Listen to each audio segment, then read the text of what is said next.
को रिजल्ट ही मिल चुका है।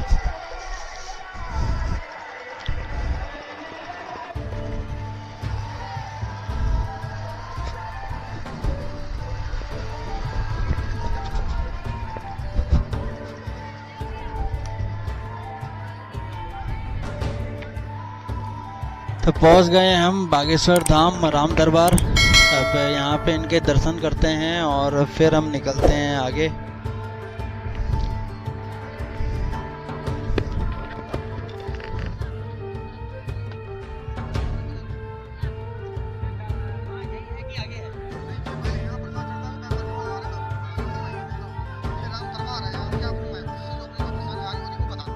तो गाइस प्रसाद ले लिया इस दुकान से और अब आगे चलते हैं, दर्शन करते हैं और साथ ही यहाँ की कहानी भी जानेंगे। अब चलते हैं, पहले बालाजी भगवान के दर्शन कर लेते हैं। इधर ये बालाजी भगवान का मंदिर है जहाँ पे भूमि पूजन हुआ है और यहाँ लगती है अर्जी राम जी के दरबार में। ये भूमि पूजन यहाँ पर हुआ है। आने वाले टाइम पे यहाँ पे भव्य मंदिर बनेगा और काफ़ी श्रद्धालु आए हुए हैं, यहाँ पर भीड़ भी काफ़ी है।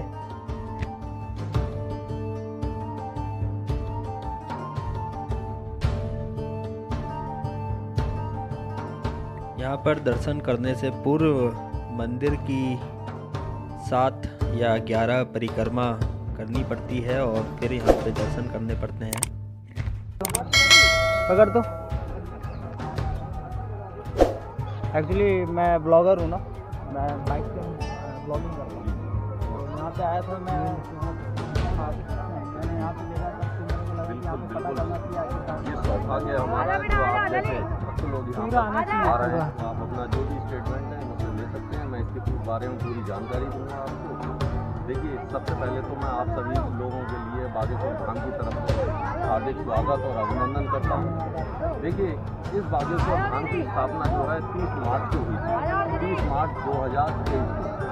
यहाँ पर जो है जो यहाँ के महंत जी हैं वो पहले तो जो है बालाजी से जुड़े हुए थे, लेकिन श्री धीरेन्द्र शास्त्री जी से प्रेरित होकर उन्होंने जो है बालाजी में और भी विश्वास, उनका बड़ा आस्था बढ़ी।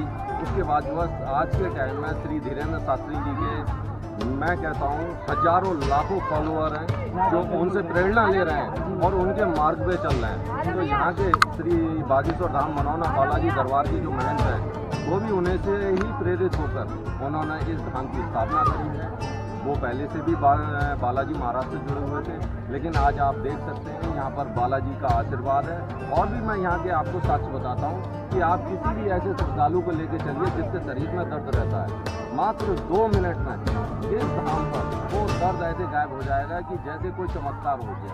ये सैकड़ों जो आप देख रहे हैं श्रद्धालुओं की भीड़, तो यहाँ आस्था की, देखिए आस्था तो सबसे बड़ी चीज़ है, लेकिन जो हमारे ईश्वर लोग हमारे सनातन धर्म पर कभी कभी उंगली उठाते हैं, उनके मुंह पे एक काली पोतने वाली बात यह है कि हमारा सनातन धर्म हमेशा ऊंचा रहा है और हमेशा ऊंचा रहेगा।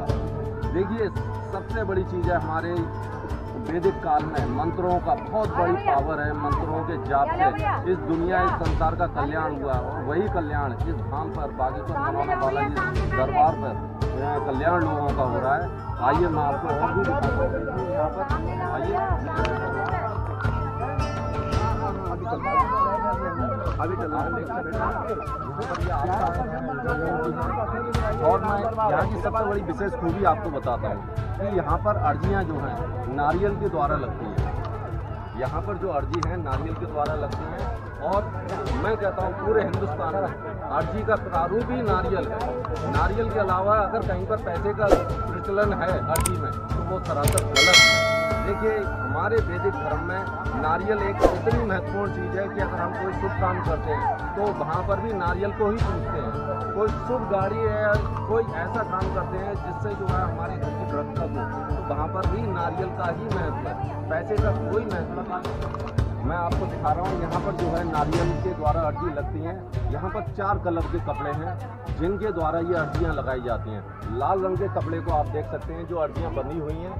ये लाल रंग की कपड़े की अर्जी जो है मनोकामना अर्जी है। किसी के घर में समस्या रहती हो, कलेश रहती हो या फिर व्यापार में क्या नाम है बरकत नहीं हो पा रही है, तो उसके लिए जो है लाल रंग की कपड़े की अर्जी लगाते हैं। पीले वस्त्र की अर्जी जो आप देख रहे हैं, पीले वस्त्र की अर्जी का महत्व यह है कि किसी का अगर विवाह नहीं हो पा रहा है तो वह अपने विवाह के लिए पीले वस्त्र, वो पीले रंग के कपड़े की अर्जी लगा सकता है। अब आप देख सकते हैं कि सफ़ेद रंग के कपड़े की भी अर्जी लगी हुई है।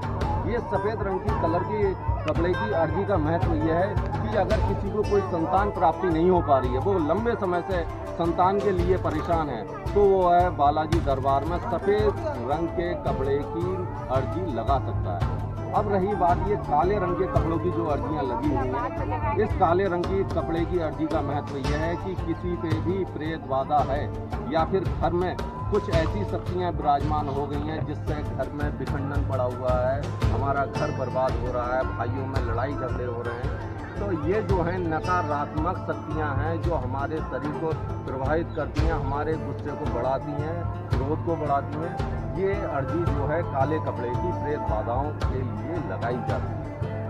और भी बहुत सारी खूबियाँ हैं इस बागेश्वर धाम की। सबसे बड़ी खूबी तो ये है कि इस धाम पर पैसे का कोई भी प्रचलन नहीं है। यहाँ पर सिर्फ आस्था है और आस्था से ही लोग जुड़े हुए हैं। और बालाजी की तो कृपा ऐसी है, चारों युगों में प्रताप रहा है और हमेशा रहेगा। जय श्री राम, जय हो बागेश्वर मनोना धाम, जय हो बालाजी महाराज। हेलो गाइस, तो कैसे हैं आप लोग? अब आ गई, अब जो आ गई ये कटेगी नहीं, ये काटूंगा नहीं वीडियो में, चाय पी लो। तो गाइस अब हम यहाँ से निकल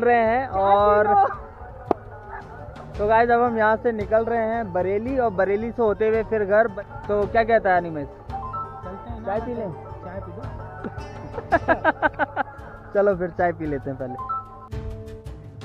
इस गांव में ईंटों का कारोबार ज़्यादा देखने को मिल रहा है। ये आप सामने देख सकते हैं, ये सारे ईंटों का कारोबार इस गांव में ज़्यादा है। और मंदिर भी पूरे मतलब गांव के बीच में है। श्री खाटू श्याम जी का भी मंदिर और बागेश्वर धाम राम दरबार भी जस्ट मतलब उसके बगल में ही है। और बहुत ही मतलब जो कहते हैं कि गांव पूरा गांव है, मतलब ठेठ गांव है।